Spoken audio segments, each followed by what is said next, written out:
Hello everybody, 4X is back for a second, and I'm getting ready to do my event run for the newest event, Fire and Ice. I just got done with a gold run not too long ago, and I also last night I've ran it about 3 times, and I did manage to get the artifact appearance glove. As you can see, trading out some thorn damage for some health per attack, which I think is better. Trading out some crit chance for attack speed. Well, no. Let's go there. Okay. Alright. Better armor. Trading out parry for defend, which is actually a little bit better, because some attacks avoid stuff, so you get a defend will actually help there. Trading out thorns for health per attack, which again I think is better because a little bit of extra health per attack helps. Better attack speed, and trading out critical chance for another 20 damage. This artifact glove actually put me over the 1000 damage mark. I was just under it with 996 when I got my artifact sword earlier this week. Now I got that. Obviously, I'll be trading the gold and XP over before too long, just to get some things. I've also got over 100 dragon stones, and if I max out at 150, I will of course pick up an artifact item that I don't already have. A couple of other nice things about the event: it's a little bit cheaper than the last event, but not my much. I mean, you're still going to have to do one. If you get just the minimum 3 tokens, you're still going to have to pay 240,000 gold to make one event run on the level 60, but the next 2 you'll only have to pay 180,000.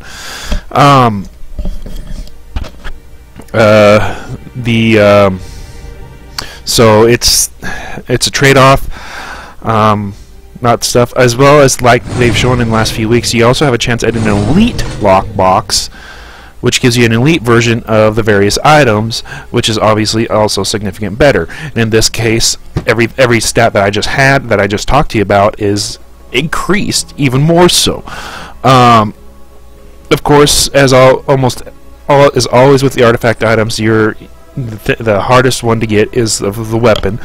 And I can actually purchase a weapon. It's only 100 dragon stones right now, but I'm going to wait until the end of the week, and if I'm close to getting, and if that's the one item I need to finish out the set, I will go ahead and get it.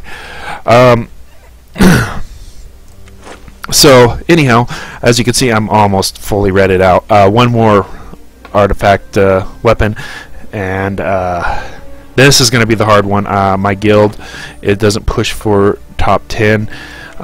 They just push to play daily. We're not pushing for a top 10, which is fine by me. If we get it by accident by winning it, then great. If not, otherwise, good to go. If I missed a soluble item. So let's go ahead and get this event started. Now this is soloing. This event, I'll point out a couple things along the way. Along the way, there are certain points of the map which actually drop missiles. These are places you do not want to be sticking around in. One of them drops those ice spikes from the glacial enemies from about a month or 2 ago, and another one drops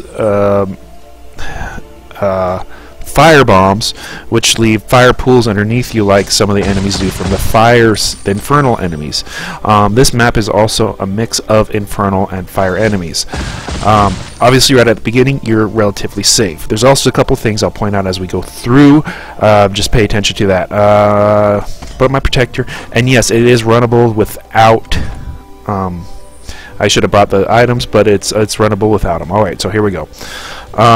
This first round, you're going to run into an Infernal Berserker right off the bat. I get a couple hits on him, but I bring him up here. Nope, there isn't any. Okay, none of the main enemies that you run into along the path are absolutely must to kill, except for 2. So it behooves you to run through these missile points. As you can see there's the missiles of the glacial items, and this area right here, as you just see, I got whacked by a fire missile. These enemies, you don't have to kill as far as the goal goes, but if you don't kill them, they summon Balor the Wicked. And like, so it behooves you to actually defeat them. When they get those skulls, the skulls that in a ring at the bottom there, which you may have saw earlier,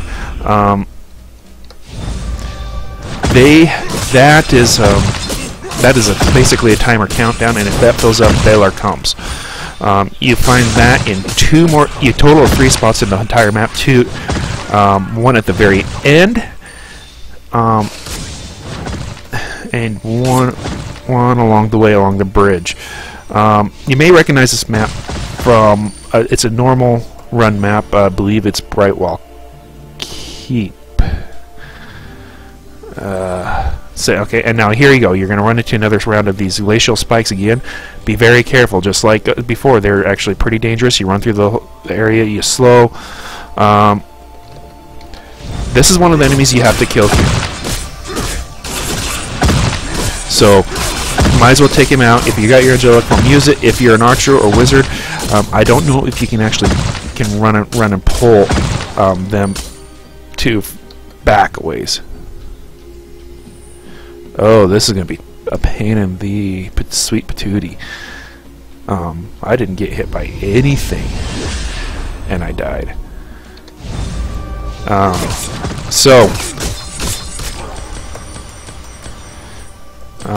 Another bunch of enemies down here. Run through them. Get past here. Here's a small safe zone between the fire and the ice thing. So this is if you need a place to rest, to get away from enemies and kill them, so that way you don't have to worry about them too much. There, it's a good area to do so. There's an Infernal Berserker up here, so this is also a good place to restore your angelic form, actually, as well. There's 2 Infernal Berserkers up here. Don't take them too far. Halfway along this bridge is another set of those Balor enemies, and you don't want them to start their countdown right away. Now you get 2 Infernal Berserkers, and you get a Glacial Beast.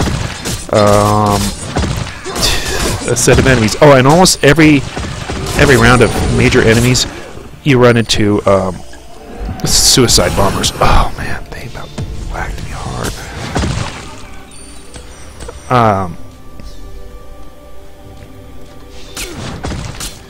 So keep that in mind too. This is on this bridge here. You got the fire thing, which actually runs up until the next round of the these guys here, the Accolade High Priests. Again, take them out as quickly as possible. And see, there's suicide bombers again. You do not want Balor to come back out. That's basically what it boils down. Take these guys out and then get out of this area, because you're running into all sorts of enemies. Just the missiles and stuff like that. Here's another safe zone right here. Another place to go ahead and grab enemies. Well, it's not nearly as safe as I thought it was. It's between 2 glacial stuffs. So if you need to, you can bring enemies back to that area. The glacial spikes are the most dangerous of the missiles. Not because they slow you down. Here's another safe zone too. I suggest bringing those guys up here to the safe zone, just so you don't have to worry about those missiles. But here's your Glacial Menaces again. These are guys that hit hard too, a lot like the Infernal Berserkers, but I've yet to, they can still one-hit kill me, but they're not nearly as bad as the Infernal Berserkers. Okay. And this is the safe zone area to refill your angelic form and your defend skill as well. The next area is going to actually be pretty hard, because you're trying to avoid Balor getting resurrected or summoned, which makes it tough.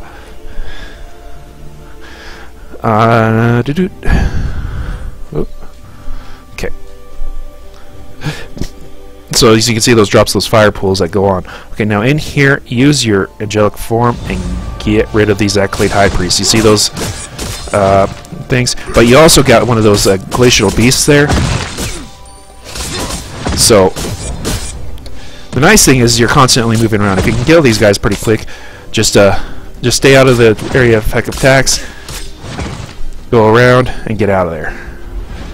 See, both of these guys are dropping their items, but you want to get rid of... There we go, I got rid of him before they summoned Balor. Now, just like before with the Glacial Beasts, that's basically a strong version of them. Run around until you get your angelic form filled up. If you're a knight, use your decoy, stuff like that. Lord Adrenos is actually not that tough as a knight. Most people will be able to stand and go toe-to-toe with him, just moving out of the way of his attacks, which he telegraphs well in advance. There we go. Okay. Speaking of which, that's one of them. There's the other. And that one isn't an attack as much as the suicide bombers. Just get out of the way, use a long range, or run through them, make them blow up. That does it. There's another attack. He's summoning stuff to drop. And there's another one he brings out those great big fireballs. So, okay, yeah, I died twice. Probably for me not paying attention, more so than anything. But it's as you can see, Lord Adrenos himself isn't super tough for a knight. Most knights, well equipped, should be able to stand toe to toe with him, and moving for his well telegraphed attacks.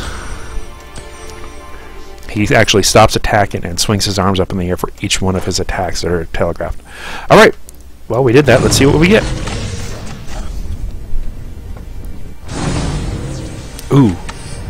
125,000 experience. Nice. That's the second time I've seen that. One Dragonstone. It's okay. I'm going to try to keep my Dragonstones maxed out for the next artifact set so I can get that sword right away. Alright. So, sell items I don't need.